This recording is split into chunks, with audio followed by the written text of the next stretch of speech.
Ever felt like an outsider, like the world just wasn't built for you?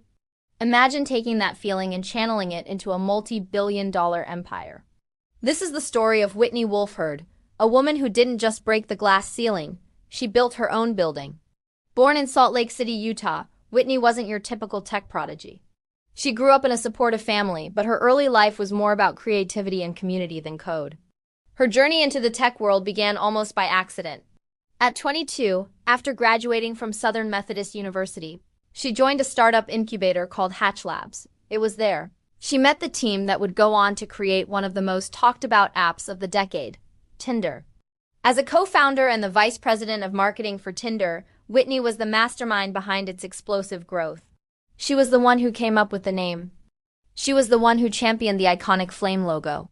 Her marketing strategy, which focused on college campuses and sororities, was pure genius. She understood that to get men on the app, you first needed to get women. She built a community, created a buzz, and made Tinder the go-to dating app for a generation. The app exploded in popularity, and it seemed like she was on top of the world. But behind the scenes, a storm was brewing. The environment within the company became increasingly toxic. Whitney faced severe harassment and discrimination. The dream job turned into a nightmare. In 2014, she made the incredibly difficult decision to leave the company she helped build. She filed a lawsuit, which was settled out of court, but the public fallout was brutal. She was villainized in the press, subjected to a torrent of online abuse, and her reputation was dragged through the mud. She was only 24 years old. The experience left her broken. She was filled with anxiety and paranoia, a target of relentless online hate. The very digital world she had helped shape had turned against her. She deleted her Twitter account and retreated, thinking her career in tech was over before it had truly begun. She dreamed of opening a juice bar, a simple, quiet life far away from the chaos of Silicon Valley. But fate had other plans. An unlikely ally emerged. Andrew Andreev, the founder of the dating app Badoo. He had followed her story and saw not a victim, but a visionary. He reached out, convinced that her talent was too great to be wasted. He wanted to work with her, to build something new. Initially, Whitney was hesitant. She wanted nothing to do with dating apps. Her idea was to create a women-only social network called Merci, a place for positivity and compliments. But Andreev saw the potential for something bigger. He challenged her. Why not apply your vision to the space you know best? Why not fix the problems you experienced firsthand? And that's when the light bulb went on. What if she could create a dating app that put women in control? A platform designed to be kinder, safer, and more respectful. An environment where women didn't have to wait, but could make the first move. This was the genesis of Bumble. It wasn't just a business idea. It was a mission. It was a direct response to the toxicity she had endured. The core concept was simple but revolutionary. On Bumble, only women can initiate the conversation. This small change completely flipped the script on traditional dating dynamics. It empowered women, reduced unwanted messages, and fostered a culture of respect from the very first interaction. With Andreev's backing and infrastructure, Whitney poured her heart and soul into building Bumble. She was relentless, fueled by a desire to create something positive from her pain. She focused on branding Bumble not just as a dating app, but as a movement for social change, promoting kindness, accountability, and equality. The signature yellow branding was bright, optimistic, and impossible to ignore. Launched in December 2014, just months after she left Tinder, Bumble was an instant hit. Women flocked to the app, drawn by the promise of a better, safer online dating experience. The message was clear. This was a platform built by women for women. But its appeal wasn't limited to one gender. Men also appreciated the lower pressure environment and the clearer signals of interest. Whitney didn't stop at dating.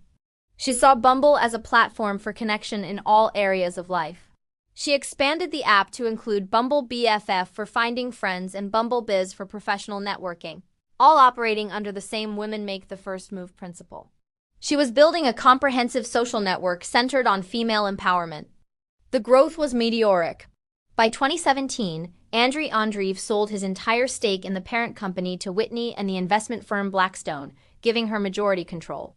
She was now the CEO of a company valued at $3 billion. The woman who was once pushed out of the industry was now running one of its most successful companies. But her biggest triumph was yet to come. On February 11, 2021, Bumble went public. Whitney Wolfe Herd, holding her 1-year-old son, rang the NASDAQ opening bell. At just 31 years old, she became the world's youngest self-made female billionaire. She wasn't just the youngest woman to take a company public in the US. She was a symbol of resilience and a testament to the power of turning adversity into opportunity. The image of her ringing that bell, a new mother at the helm of a tech empire, resonated globally. It was a powerful statement.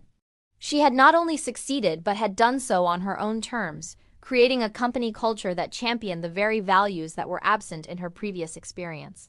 Whitney's story is more than a tale of financial success. It's a story about resilience. It's about facing public humiliation and refusing to be defined by it. It's about seeing a problem, a deeply personal, painful problem, and having the courage to build the solution yourself.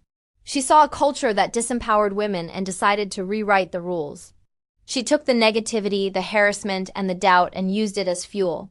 She built a platform that encouraged respect, kindness, and equality, proving that you can build a hugely successful business without sacrificing your values. Her journey shows us that your greatest setback can become the catalyst for your greatest comeback.